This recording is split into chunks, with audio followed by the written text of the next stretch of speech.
the type of growth I had so quickly once I was able to get the systems in place. But because I'm not spending all of my time on high volume returning messages, I have time for these clients. What was your, whether it be revenue, client amount that you had at the time, essentially before signing up with us 4 months ago? I think what I was able to do, clients, I grew by more than 50%, I would say. Welcome back to AR Podcast. I have Ms. Kendra Jarrett here, who in my mind is somebody that has been one of the biggest influences in the fitness space, especially in the first form community for so many years, and now has grown essentially past that and continuing her own brand. Thousands of people inside Facebook groups. She has worked with literally thousands of people and one of the best coaches there is, and she has such an amazing retention with her clients. I've had the honor of working with her one-on-one. And it's really amazing to see the impact that she's been creating and what she's essentially doing in the space. And then, of course, just from all the other people at 1P, being able to just praise her. So, Kendra, thank you for coming on. I know you probably didn't expect me to actually give you some good words, huh? Yeah, I know. I was like, he's going to be like, she's a work in progress, this one. I find a lot of businesses I talk to, I'm always like, you got a great side hustle. And it's like, this is full time. And I'm like, well, we still got some work to do. Yeah. But no, it's been pretty remarkable to see like what you've been able to accomplish and do, again, with the people that you do help. And it just goes to show like you truly care in what it is you do. And you've been doing this quite some time. So how long have you been with AR now? 4 months. 4 months? Cool. I'm just a baby. Yeah. Just a baby. And so what actually got you into fitness as a whole? Oh, I was always active. I was raised by athletes. My mom started running, back in the 70s. I'm 50, almost 53. So back in the 70s, that's crazy. So long ago, but I know it's crazy. But my parents were runners. I was raised by two people who started the first sporting goods store in our area in the town we grew up. We lived upstairs. So they started this whole running community, and it was a huge part of our life. We lived upstairs. I was a baby. We lived upstairs the first year until they made enough money to get a house. But it's kind of like I was just part of this community of athletes. And my mom always tells a story about the first run she went on. She put my brother and me on the floor and said, "Don't move." And I was like 3, and she ran around the block, which was a quarter of a mile. And then she's kept doing that. So from a really young age, like, they ate well. My mother always made time for her health. I never thought, I've just always been programmed to believe that I'm supposed to do that. And so then I just played sports my whole life, and I got into running, in my early 20s in college. But then I was introduced to lifting weights almost 30 years ago. And that just changed everything for me. I found a whole world in strength. And that feeling of just going to the gym and picking up heavy weight just made sense to me. I couldn't have articulated at the time. Sure. But it was listen, there were not in the early 90s. It wasn't like every woman was doing that. And I think I had an older brother, and I was around boys a lot, and I was really strong as a little girl. And my dad used to be like, "Oh, you're so strong." And that something in there must have just resonated with me. So I didn't mind that I was the only girl. I didn't none of that bothered me. I trained with guys. And so it really started there, lifting weights. But then I got into running, triathlon, Ironman. Of course, went through a long CrossFit phase and progressed there.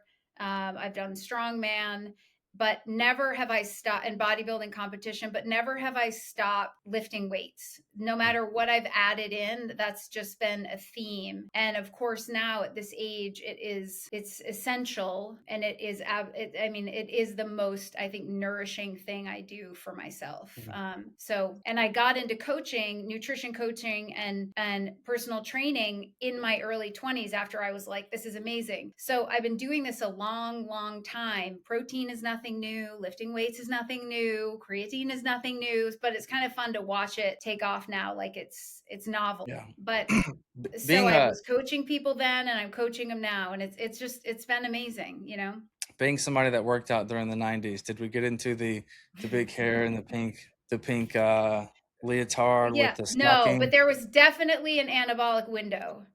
And if it closed, too bad. That's great. Yeah.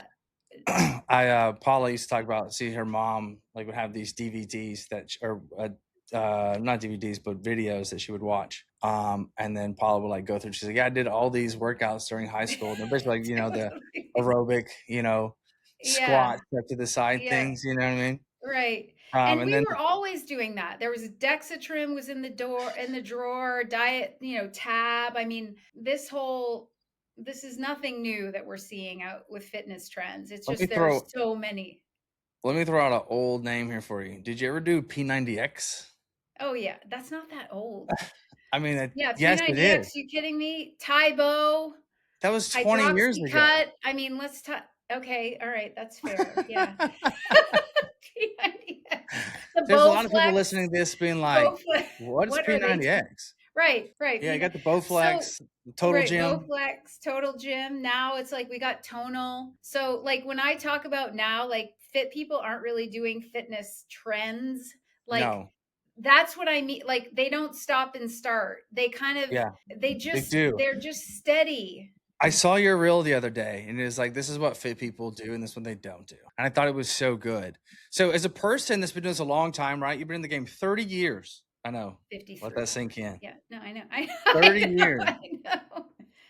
Tell Yeah. me, as a person that was like always been in fitness, how do people react when this new fad diet comes out? Atkins, keto, Total Gym, P90X. It's like, why aren't people attracted to the new trendy thing? Well, I think they understand the psychology of the desire for quick results. I think it's marketing.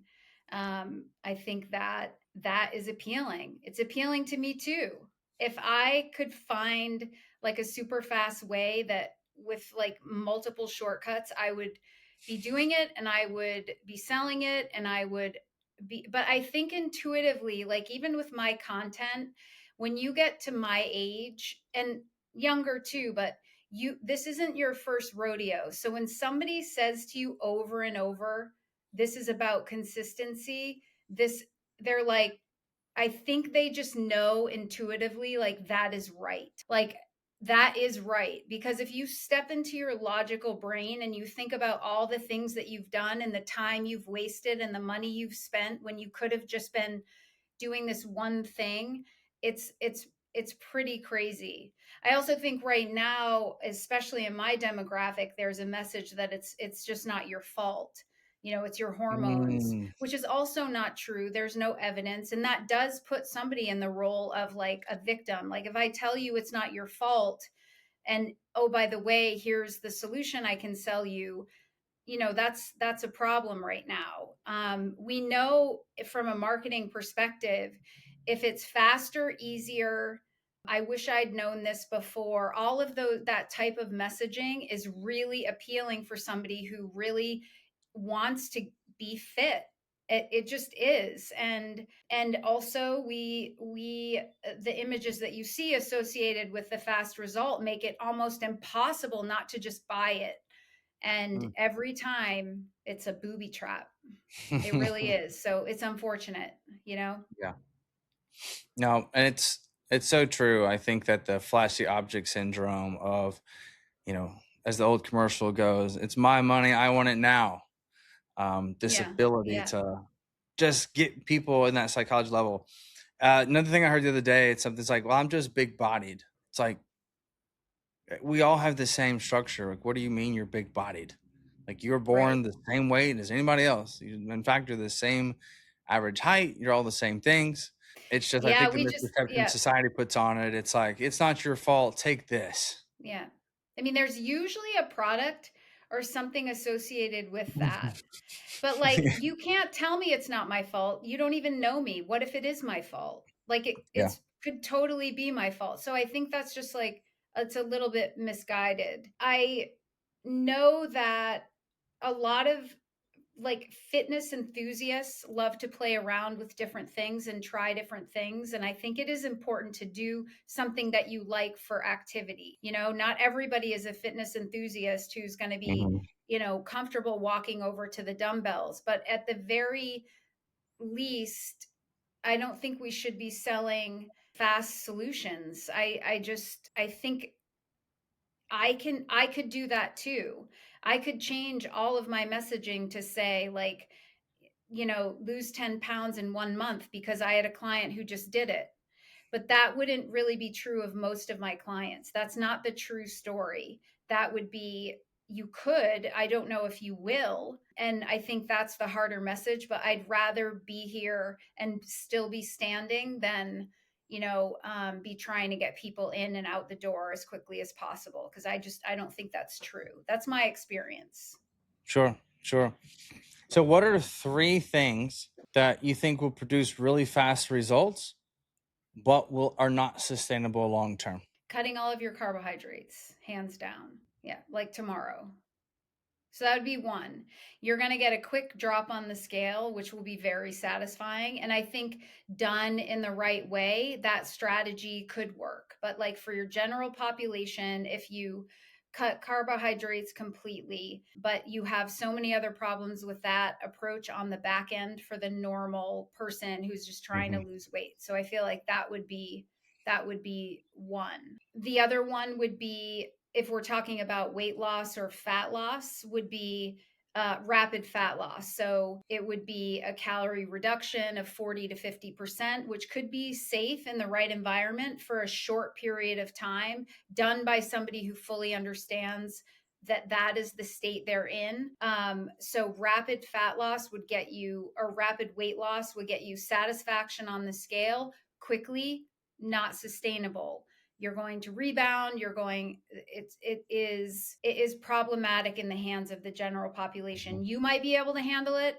I might be able to handle it. Some people can do that, but and I think that's the some of what we experience now in this culture of just trying to get smaller as fast as Hmm. possible. So that would be not sustainable. I mean, fast results quickly, those are like the two that come to mind. I probably would, um I don't think we people struggle with excessive movement. I would say like a combination of adding into that would be excessive output, cardiovascular output, excessive movement. That is something that can be really hard for people to sustain. So they tend to take on all of the things at once, even those three behaviors I just Yeah. mentioned, like all of them all at once. And I do think when somebody starts in coaching, and maybe you experience this in business too, it's like we're starting Monday. Okay, I'm going to change everything. I'm cutting carbohydrates, cutting calories, and I'm excessively exercising. And you have a burnout and a fatigue pretty quickly. So, I mean, those are the things that come to mind right now. I'll probably finish this and think of 10 more things, but I thought those were um, good. The last one, I was thinking, like, while you were thinking of, it, I was like, probably excessive cardio, maybe. And then you said it, and I was like, all right, we're on the same you're page. like, she's right. Yeah. But Then that happens. It's like, you start to panic and you think, I just got to get this weight off. So yeah, do 2 hours a day on the treadmill. Right. So that's actually a great question I want to segue into is that do you believe in cardio or counting steps like 30 minutes of cardio or or 12,000 10,000 steps a steps day? or something. I mean, I like steps because it's from a coaching perspective. I think, like, well, from a research perspective, I think we all know that 10,000 steps was kind of pulled out of a few different places, but it is a good target for people. I also think when you're trying to build a habit, having a goal like that feels like you have achieved something Mm, and that is very tangible hmm. is really helpful to people. And I think steps don't lie, so like if you tell me 30 minutes of cardio, like it's even if you tell me you lifted weights, I'm like, okay, like I need level of intensity, Did we use the I black need. ones? We used the pink Yeah, ones. yeah, yeah, yeah, yeah, yeah, exactly. Like it only gives me part of the story. And the other thing about steps is that I have seen this before with clients who are trying to lose weight, and they come in and they believe they're active, but steps are at like 3,000. That's like very good data to have. We can say, well, 3,000 steps, you probably could have, that's just like normal moving around. But if Mhm. you lifted weights, you get the sense that you're very active. But I think you've I'm not the first one to say this, but we overestimate the calories we burn in exercise and we underestimate the calories we consume in food. And like that's a classic example. And one of the first things I would do with a client at 3,000 steps is take them to 7. It's not that big a deal. You might be surprised. So I love that one. I think it's really tangible. What do you think is the like? How do we word like this? If our goal is to get 10,000 steps a day, how do you tell somebody to do that? I mean, there's lots of little strategies. I think a lot of people think they have to get them all in one, like Mm, at one time, and that can be overwhelming. Like, you're kidding me. I have to track my food. I have to weigh and measure my food. I have to go to the gym and I need 30 minutes of walking. Steps can be achieved by like little 5 and 10 minute walks throughout the day. You will that blows my mind how easy that is to get. I mean, if I wake up in the morning and I go to the gym and I walk for 5 minutes and then I do another cool down and then I set my timer and I mean I have a dog, so I have all the incentive. Everybody wins. But I've had clients achieve that goal. I have a recent client that's coming to mind, and I hope she hears this someday, but she would when she would take a break at work, okay? So she's got full sedentary job, like with customers coming in, sits at a mhm. desk. She would go with her girlfriends and they'd all just get on their phones in the break. Well, they don't do that anymore. She started walking around the building and now they're all walking around the building and they do this like 3 or 4 times a day. So instead of going and like brain rotting where you already kind of have a brain rot job, like let Mm. me just move over here and rot some more, they go walk and 10,000 steps, no problem, from 5 to 10, just like that. But she has this identity now, I'm a fit person. I move. This is what fit people do. And she kind of had to borrow that from me until she, makes it her own. And there's lots of stories like that. But it is daunting to think, oh my gosh, I got to come home and get a 45-minute walk after a long day of work. Like that is daunting for like your average person who doesn't want to spend every waking hour thinking about movement and weight loss and tracking and You said a word there that I think that you embody a lot with your clients and yourself, which is the identity, or mm, like who you are embodying and like who you're becoming. You're a person that was always fit. It's not somebody that had to get fit, or the mentality is like, I'm just a fit person. That's just what I do.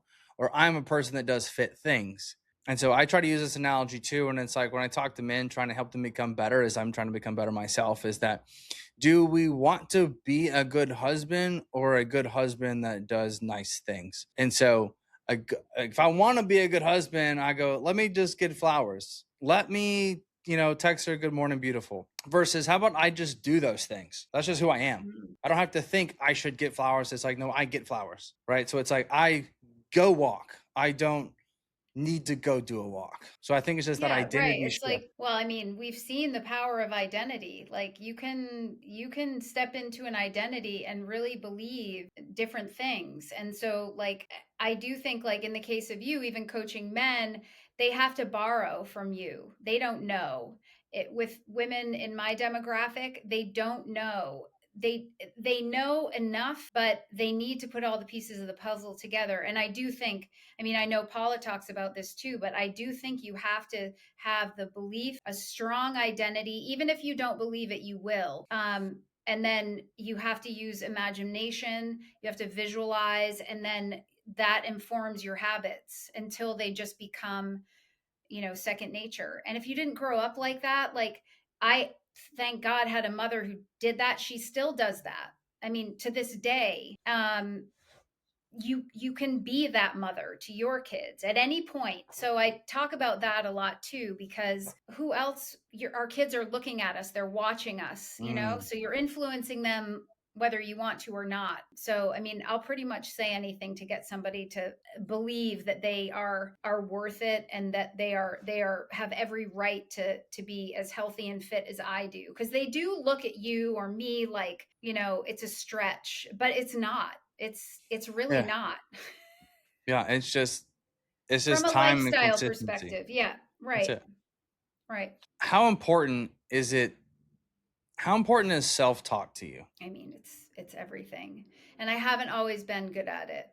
I mean, I have had hard times in my life where I am not exactly saying nice things to myself if I'm frustrated or I have a standard that I'm not meeting or I'm struggling. I mean, I went through quite a difficult time when I turned 50.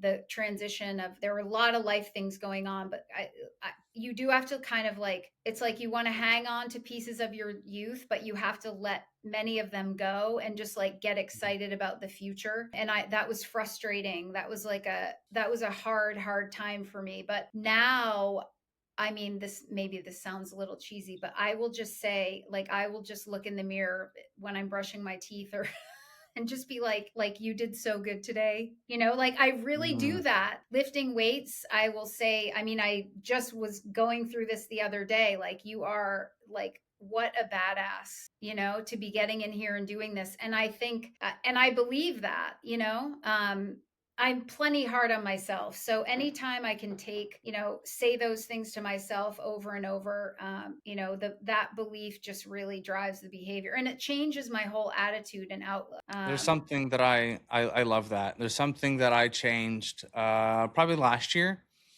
Is that for, man, 15 years going to the gym, people would be like, "What's going on, man? How we doing?" And I'd be like, "I'm here." I'm like, Oh, what a bottom of interesting. the barrel answer. It was like, "I'm Right. here. I made it. I don't know what else, but I'm here." And it's like, what a like literally like the most demoralizing statement you can make to somebody that's trying to And they're engage with and you. they're probably like, yeah, and they're kind of yeah, like, Yeah, and it's yeah. like I'm pulling them down. It's like, yeah, I'm here too, man. Right, Making the right, best of it. Here we right. are, just Yeah, two here we lazy are. bums. Yeah. And I'm like, now I change it. Because I'm like, how do I become a light for other people instead of Yes. trying to just dim everybody else's by being negative? And that, man, well, that's not that negative, but it is. Well, Yeah. how about this? It ain't positive. So, I mean, yes, it's positive in like I made it to the gym, but it's like I get to come to the gym. What a blessing. So I changed it now to where when somebody says, "What's going on, man? How we doing today?" I go, "Trying to make it the best day ever." And I might not Yeah. believe it, but when I say it, I instantly perk up a little bit and be like, "Let's make today." And then they'll Yes. feed off that Yeah. as well. So I'm Yeah. trying to be like, "Hey, man, I'm trying to have the best day ever." And you hear somebody say that, and you kind of look at them because it's like you didn't Yeah. expect them to say that, but it's like, but that's the person that I want to become. And if I'm going to put off that positive energy, it starts with what you say about your current situation, whether you believe it or not. And so for me, I that's love one of the that big too. things. Yeah. I love that too, because I also think that strategy where you go, "Hey, I'm here." I also tend to believe that that is there's a humility, right? Like, I don't want to walk into the gym and be like, oh, that whole like toxic positive thing. So there's some humility being like, here you are super fit, being like, barely made it. That's not true. Like, that's not true at all. Like, you didn't barely make, but you don't want anybody to feel bad. So you're like, "Oh yeah, just getting by." But you don't actually think that, like, there's a little bit of that. Sometimes it's like I will dim so that I don't, but that's not what happens. You can bring people up. I learned this too, that what you're saying, there's a woman in my gym that does that for me. I think there's no way she's always positive, and it's like, probably not, but she is the light. She like walks around, lights up the whole gym, says hi to everybody, and that's just also her personality, but Yeah. it's so good. Like, it's so good. I I love think that. that like to Yeah. stoke somebody's fire is by stoking someone else's fire, you're just gonna, I mean, you're gonna burn louder and hotter as well. I think a Yeah. lot of people Yeah. think, well, if I pour out positivity and I'm pouring out people's cups, it's gonna take away from me. Um, but I've just come to learn, at least for myself, is that the more I can teach, the more I can educate, the more I can help. Actually, it helps me. And because I just feel like serving does that, which Yeah. is why we enjoy doing the in-person so much, because it's so much more in depth when it comes to serving, which is why the workshops, I think, as a whole, are like our entire office's favorite thing to do, is because it's just that in-person energy of pouring into other people Yeah. I versus can't it wait for just that. being Yeah. like, yeah, another day where I'm taking calls. So I think that comes to is like, and you're a bank teller. It's like, how are you greeting people? Right? Are you trying to speak life into them or this, that, whatever? And I could also understand those jobs that are like, man, like somebody at the DMV. It's like, bro, you're just receiving so much like flack from the other person on the other side of the counter. It's just like, what a terrible, miserable job. What a rough So it is way really to important, spend I your think. time. Yeah. I know, Yeah. I know. It's like, yeah, you should find something else. But so we said that like speaking into ourselves and what we say to ourselves is so important. How do you get somebody to change that that's been struggling with it for so long that just negative talks themselves? I mean, I see it all the time, Mike. Like, it is a huge part of what my one on one clients work on. And we don't, I think, I haven't talked about this as much as I would like to, but when I think of a client, I mean, first of all, they come, by the time a client has hired me, they have consumed a lot of content. They have an Hmm. idea of what they're getting into. But I think there is a behavior change is really the thing I study most these days, because that is, that's the focus. Fitness and nutrition is like, they come to you for one thing, but it is about replacing what I say now. And I've had clients go through this exercise and write down things that they believe, like, as awful as they might sound, like, I actually believe that I'm never going to do this. I believe that and there's a lot of research about that. Like, your beliefs inform your behavior, and that informs the way you experience life. There's a lot of research in menopause about that also. Across cultures, what people believe they're going to experience in menopause impacts the way they experience menopause. Mm. So culturally here, we get this message, you know it's not your fault, we got to chase your hormones, all these things. If a client can access and get that level of information about what it is that they believe about themselves, we just replace it. And the exercise is to really just say that over and over and over. I don't think I have one client who hasn't changed. They just start to focus on what they know is right, and focus on thought patterns and processes that will be better for them. And when you can do that with somebody outside of them being like amped up and anxious, and they can access like their logical brain, most people can make that shift. But that's what the coaching like experience provides for Mm. me. And one-on-one is like a time to be able to do that. You're in your right mind, you're able to access these things that you tell yourself, and we're able to find ways to replace them. And then you kind of have to do the hard work to make that happen. So that is one strategy that works really, really well, is pen to paper. I think starting with some spiritual fitness, I think we jump right over that. So for Hmm. me, the order would be spiritual fitness right out of the gate, mental fitness that gets you out of bed to the gym, physical fitness gets you to the gym, and then that all helps support emotional fitness. And it's just like a cycle. And I think a lot of people just aren't thinking about it like that. We are spending a lot of time feeding our visually and audio, like what other people think. But we don't spend a lot of time just thinking like about how look at yourself and view yourself. These are habits. And I think the last thing I'll say about that is, you probably know this too.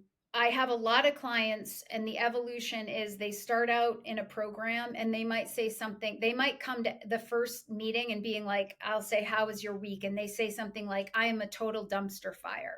Okay, I had a client that would say this every Monday: dumpster fire. I'm a dumpster fire. This would be just like come out of her mouth. So it took a couple months, but I said, so every Monday you say you're a dumpster fire, and you're going to be a dumpster fire. And it was like that, she just didn't realize. So that became the next thing we worked on, is like, what else can we say about, because it almost becomes your excuse, but then it's also becomes your reason. So you're just using this language, and it has really changed the way she even approaches her fitness, exercise, and habits. So I know that's kind of a long answer, but No, it makes sense. it's a process. Yes, yes. I've worked Who with all is of them. your favorite client to work with? Oh, I mean, midlife 1000%. We are in a sweet spot. We have a real opportunity in midlife. And I tend to work with people who already work out of some kind. They've got some type of habit, some activity level, and they are trying to break through this idea that they can't change their body in mid. That message is no longer like working for them. They feel like, I think I can. I don't think this is a like a. I don't think I'm in prison, and I don't death sentence. I think there's something there for me. So mostly women, although I'll get the occasional husband that'll be like, I don't know, go see Kendra. But women in midlife is, yeah, I'd say probably if I had to put an age, like 40 to 60 is probably like 95% of the women I work with. What are the biggest issues that they tend to struggle with? Objectively, when I look at their data, they struggle with workout consistency and intensity, like truly understanding like what it means to strength train. That's like objectively that's happening when I look at workouts. Okay. From a nutrition perspective, they struggle with objectively probably the most common pattern I see would be under eating and then overeating. Like a couple of, when I say under eating, I'm not talking about, I'm just saying like they're calorically low protein, and then they overeat every few days, but they identify as an under eater. So they come in with the misconception that I'm not losing weight because I'm under eating, Hmm. and I work out all the time, but the workouts aren't effective. And Mm. that combination of like these two beliefs, they also come in with, I think I'm doing something wrong. I just don't know what it is. So what I see in the data that they report to me are ineffective exercises and overeating. What they feel like is kind of the opposite. You know what I mean? So we Mhm. have to get them. But once you say that to them, because I have worked with thousands of food journals, it's like, oh yeah, it's not always the case, but that's a pretty common roadblock, is they're just overeating, but it's not necessarily the volume that they think of. So we can identify that, and once I see their food, I can usually tell what it is, and so can they. Awesome. Yeah, it all makes like total It's sense. not I'm like, hormones, it's not supplementation issues, it's not, those are the oh, I was excuses was that put us in eating the. I was eating Brazil nuts and I needed walnuts. Like, people are in the weeds trying to Yeah. optimize something that they haven't even got the basics, and we're already trying to optimize. And I think that that's a disservice right now in the messaging. Like, Yeah. that's my experience. So since you've been on the AR platform the last 4 months, I always like to ask a few questions here just to kind of get a recap on what your experience has been. And so go easy on me. But um, what is something that you didn't understand or hated before you signed up with AR that you were looking for a fix in? I will say that I've been doing this a long time. I started my business almost 8 years ago.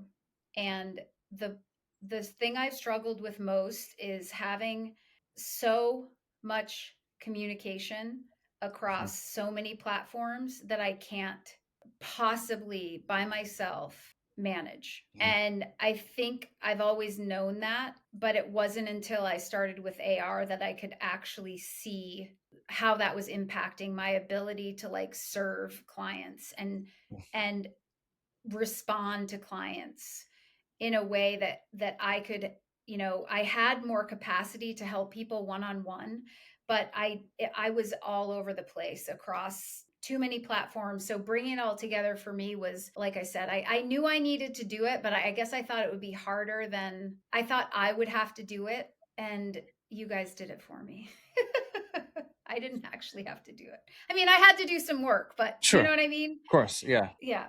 But it's a little bit different when we like white glove onboarding, making the thing happen. So then now you can just execute versus for trying to figure out, well, what am I supposed to do and how do I do it? Yeah, I mean, Yeah. yeah, it's hard for me to even articulate, and I'm not just saying this, but how impactful this has been to be able to manage my business. My clients love it. Somebody said today, like, I just love those automated messages. Everything I did was manual, and I don't have a Mm, small business. I mean, I have a yeah. small business, but like it was daunting, anxiety provoking, overwhelming, and a real waste of my time for a long time. But I would also get, yeah, as you know, I've always done one-on-one, but I was doing more sort of high volume. I have Hmm. had a desire to move away from that because I don't, it's just where I'm going. Yeah. Just want to also I create just deeper level and more impact to the ones you did work it with. just is so satisfying for me one-on-one coaching. And so the system really helps me manage that. It really, I don't want to even, I don't want to give you too much credit, but I'm going to. And Well, now I feel like I can finally grow and scale and in one-on-one, not just because I have a million people, yeah. doing a challenge or something, that I can actually impact lives in the way that I want to and have the type of relationships with clients that I want and in the volume that I Yeah. want. So feel free to share what numbers you want to hear. But what was your, whether it be revenue, client amount that you had at the time, but essentially before signing up with us 4 months ago? Well, I think what I was able to do was, I mean, clients I grew by more than 50%, I would say. Okay. I also It's a big jump. changed a big jump, but I also changed my strategy with Hmm. clients. Um, I, I mean, just taking the time with you guys to actually look at it and pause long enough to really assess, like, my logic was flawed in business. um, I was spending a lot of time trying to get high volume, like low ticket, because that's what I knew. But Hmm. my relationships with people, it just wasn't satisfying, and it almost felt like a disservice. Like I would just kind of Hmm. answer quickly. I didn't really expect the type of growth I had so quickly once I was able to get the systems in place. But because I'm not spending all of my time on high volume returning messages, I have time for these clients. I also was able to, like, I can be a little more flexible with the clients. It was always once a week on this day. So I've changed my strategy to make a little bit more sense for clients. Like I have a few now who they don't need me that much. They actually need time because they feel Yeah. like it comes up once a week and there's pressure and they haven't done anything. And I just wasn't thinking with that level of flexibility, I think, before I had this platform. Um, so the growth, and now also I even feel comfortable marketing. I feel like I can market. I feel like I can grow. I feel like I can hire somebody that doesn't have to log into all of my private systems. Like I already did that once and it was a nightmare. There's probably somebody in my Instagram right now I don't even know about. So it I mean, it was great growth in a short time, but it's also the potential. Like I can see now how I could have a team, and I have fought that for a long time. Hmm. So And we talked a lot about that's that as the pain points that came with that growing in the past and oh working 60 hours a week, wanting to pull your hair out and be like, this is not what I want to do. And now we've yeah, rekindled a passion. We're delivering at a higher level. definitely We're getting paid our worth and we're enjoying the right, process more than ever, which is the whole goal of right, what we're trying to help a coach set up. What was right. your biggest skepticism before getting on a call with us? You? No, I'm just kidding. Well, here's the thing. I know your wife and I respect your Mhm. wife. She coached me and she didn't do much other than I knew that she would be there. So like just to see, meaning like she knew what I needed her for. Mhm. The mission was accomplished. Mhm. And I was introduced to her system then, and I liked some of the things I saw. And then so it was easy with you because I had the Mhm. relationships and I'd already knew some other people in the system. But I think before that, it would have been, it was really overwhelming to me to really even know what I needed. So I think when Mhm. I talked with you, I one of the things I needed was somebody to tell me, like, I don't really know what I need. I need your ideas. I need some vision. I was kind of lacking in that. So before it would have been, I don't really know what I need. And that is a hard place for me to be because I feel like I'm supposed to know what I need. I'm supposed to know how to communicate it. And I really just could tell, like, when we were on the call, could feel myself spinning a little bit. Mhm. And I think you guys have helped, even if no matter if I'm with a group or in office hours, I just feel like these people have more experience in this than I do. Mhm. And so I'm just going to like surrender to the process. I don't Sure. know everything. And Totally. um, you guys, I just feel like there's a lot of support there. But not knowing what to do was a big problem for me. Sure.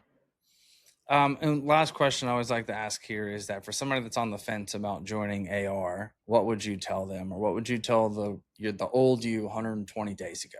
Like it will be one of the best business decisions and investments you've made. That pain you to Maybe say you that to me. what's that? That pain you to say to me. Is my entry free to the no? But I also think one flaw is that I wasn't investing in my business. I really wasn't investing in marketing and systems, and that stopped making sense to me. Like if I want to grow, I need to invest. I have very little overhead. If I'm going to invest, make it a system that's going to help me scale my business and like see my numbers and understand my revenue and understand my skills and where I need help and where I need to hire somebody. It's pretty obvious now, after 4 months with you guys, where I flop on my face and where I need to get better. And I think I don't even think I've really tapped into what everything AR has to offer. I mean, I know that I haven't. You're on the right track, that's for sure. Yeah, After working I'm with on you the one right on track. one, to be able to see the confidence of your offer, the confidence of the fulfillment, to not thinking that you have to bend over backwards over every little thing, to just trust the process. Like you've grown because you've let go and just trusted yourself, trusted that people want to work with you, and that it's something that is sustainable and something that you can do. I think a lot of coaches that come from a very high volume, low ticket background think that no one wants to pay me and everybody's looking for something free and cheap, and that's just not true. And so it just goes to show There, that it is you not invest in true. yourself, that other Right, people will invest into right. you as well by showing that first and foremost. So, Kendra, I appreciate that. I'm looking forward to seeing you in person here at the workshop here in a few months. In And October. yeah, as always, if you need anything, you can reach out to us. We'll make it happen. Thank But you so much. I appreciate you coming on appreciate today and it. sharing your Yeah. knowledge.